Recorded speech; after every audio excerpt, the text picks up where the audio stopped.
Okay, just a quick video to show you how I feed the starter. I feed it at least once a week. You can do it every 3 or 4 days if you want to, but at least once a week feed it. And after you feed it, you can keep it in the refrigerator. But if you wait for about a week or so, you'll see there may be some liquid on top of the starter when you pull it out of the refrigerator. Sometimes it'll even be kind of grayish or black in color. And you can just pour that off to discard it. And then what I do is I pour off 2/3 of a cup of the starter.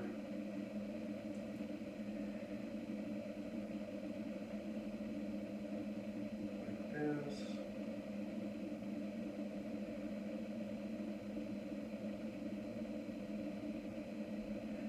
And then you can discard the rest of the starter, or you can use it. Or you can use it to start the second starter that you can keep for yourself. But for this purpose, I'll just rinse it out, rinse the jar out, and try to get most of the starter that's in here out.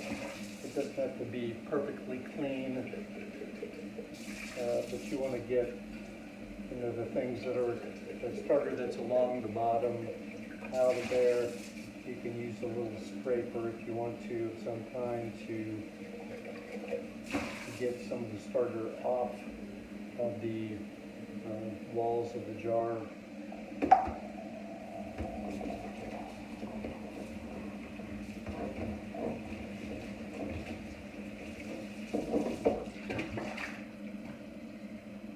After you've done that,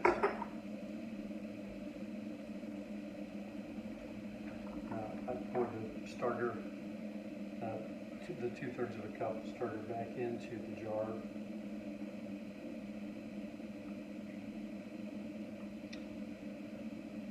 And again, you want to get most of it back in there. You don't have to get every little bit of it.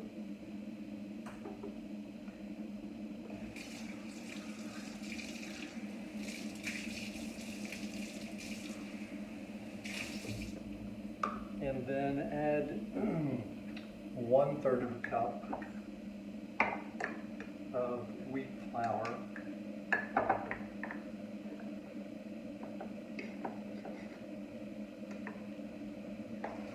I use a little paper towel, kind of fold it into a cone just to help get it into the jar a little bit easier. So 1/3 of a cup of wheat flour, 1/3 of a cup of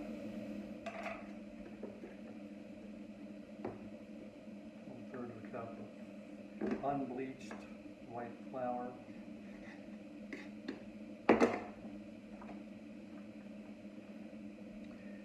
and then a little less than 2/3 of a cup of warm water.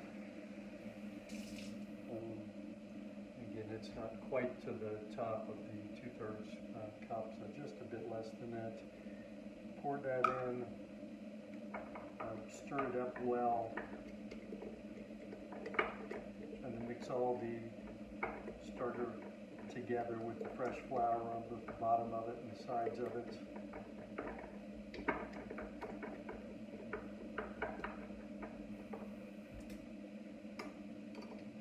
Scrape some of that off of the spatula here.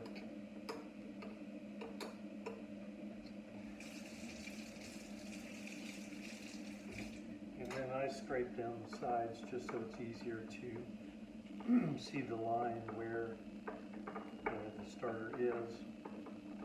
And once you do that, you'll see it's going to come right back to the rubber band where it started out before. So you're right back to where you started, but you've got new flour that it can use as fuel for the starter to eat and grow.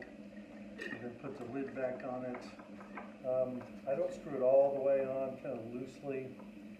And if you want to leave it out for an hour or so, just to see if it's working, it will start to rise above the rubber band there indicating that the starter's feeding on the new flour. Or if you don't want to leave it out an hour, if you're going somewhere, you can immediately put it back in the refrigerator. Either way works. But that's really all you need to do to feed the starter at least once a week.